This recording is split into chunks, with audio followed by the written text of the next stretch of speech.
off. It's been a downhill battle for him, and I think Vince needs to look at that big time. So yeah, get rid of him. Mark Henry, Big Show, Kane. It's old news. Yeah, exactly. Kane is certainly one that he makes me yawn, I have to say. Plenty of comments in our live chat room. One chatter pointing out that wrestling was always about comedic stuff. That's an open argument there, I'm sure. Well, the same chatter mentioning that Kane puts younger guys over, certainly thumbs up on that. It's something he has done. It is the Wrestledope podcast here on Wrestling Radio. That is Wrestledope.com. That's where you'll get your audio fix, the latest news, the rundown of this week's and every week's wrestling programming, and of course all the latest gossip from the dirt sheets. So what more can we say about WWE and Monday Night Raw? Certainly looking forward to every Monday night now, and seeing how TNA counter the WWE programming is going to be the most interesting thing. They certainly did, I feel, a very good job last Monday night. Now we're going to move on to our Ring of Honor recap for this week, and Ring of Honor, of course, on HD Net, and it's not in fact on television over here in Ireland or indeed Europe, because, well, no TV channel has bothered to sign it up yet, but perhaps that will change pretty soon. Certainly ROH is building, and perhaps now it's the one that the fans might get behind, just like they did, at least in this part of the world, for TNA some time ago. Yeah, when the days were the only way we could get TNA was on the internet too, and you really had to go out of your way to find it. And at that, you know, it was not like you'd see today with the full Impact show. And for quite some time, Ring of Honor was the same until they started debuting on HD Net. And yeah, I think they've got a really good thing going on there, and this past week's Ring of Honor was without a doubt one of the best shows they've put out in quite some time. And we'll talk a little bit about the new TV title tournament and the presence of Mr. James E. Cornette, who we're big fans of too. Yes, ROH began with a recap of that 8th anniversary show from the 13th of February.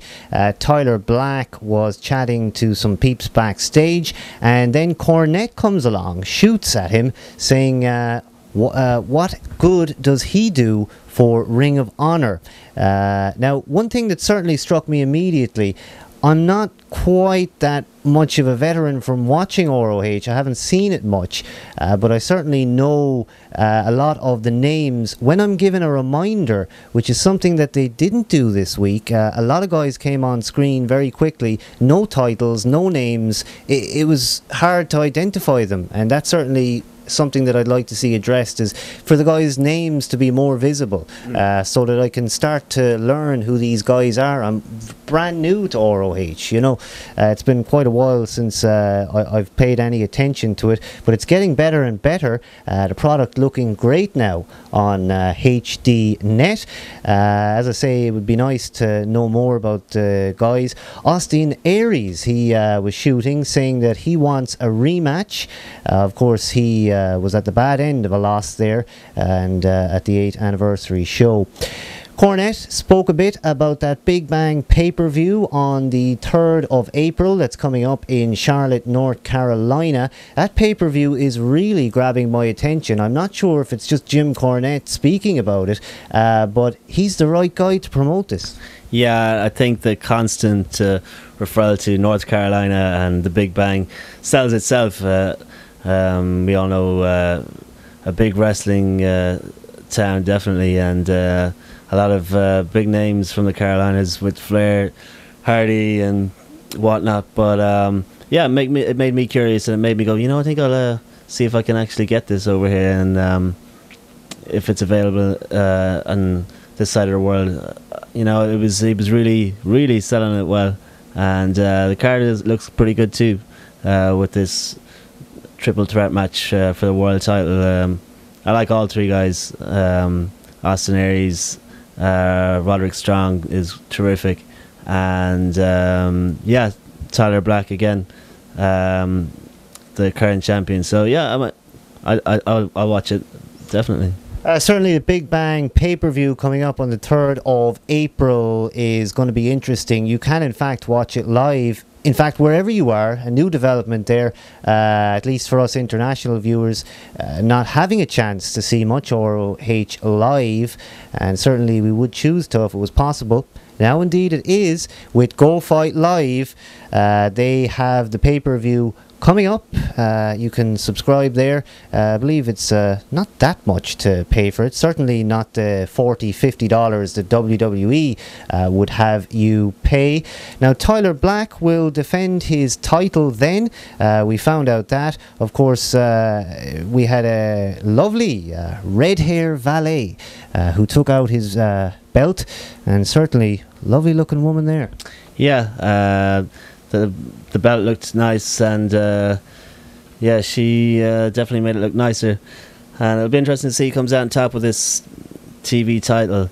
Apparently the tapings were done already. I didn't look at the spoilers, and nor do I want to, but yeah, it will be interesting to see. The World Television Tournament, and Kevin Steen came to the ring with the veteran Steve Corino looking fantastic in a suit, and really he's a great manager. I can see him doing a lot if they choose to stick with that particular angle, and he took on Rhett Titus, Mr. Addicted to Love, is it? Addicted to Love, that's the man. Addicted to Love, Rhett Titus. Certainly a bit of a showboater. I like him, good performer, and yeah, you certainly do notice the guy when he comes to the ring. Steen at that point was tearing up signs from the fans before he started playing that heel role. Very funny to see Rhett Titus and his gyrating moves. Yeah, I like Rhett Titus, he's cool, but I'm more of a fan of Mr. Wrestling, Kevin Steen. I think he's got some great potential, and he's fun to watch, and I think very underrated. I'm sure not a lot of people are too into his look and would kind of wonder why, which is obvious enough. But yeah, I'd like to see the TV title on Steen. That would be good TV for me. Let's move on and talk more about that match, which was Kevin Steen versus Rhett Titus. And well, it was interesting to see Steen, who's a big man, but he had absolutely no problem moving around that ring like crazy. He's a fast mover, and certainly it's always nice to see those big guys working like that. Good match between those two. A lot of great back and forth moves, and certainly it's one that was interesting. Kevin Steen, by the way, made Rhett Titus tap out, and he did that very quickly as well. So Kevin Steen obviously is going to be a strong competitor in the coming weeks on ROH. Yeah, interesting to see him finish it with the crossface too, and being Canadian. One thing I noticed in tribute probably to Chris Benoit, just an observation, maybe not, but with the whole Canadian thing, definitely just crossed my mind for a couple of seconds.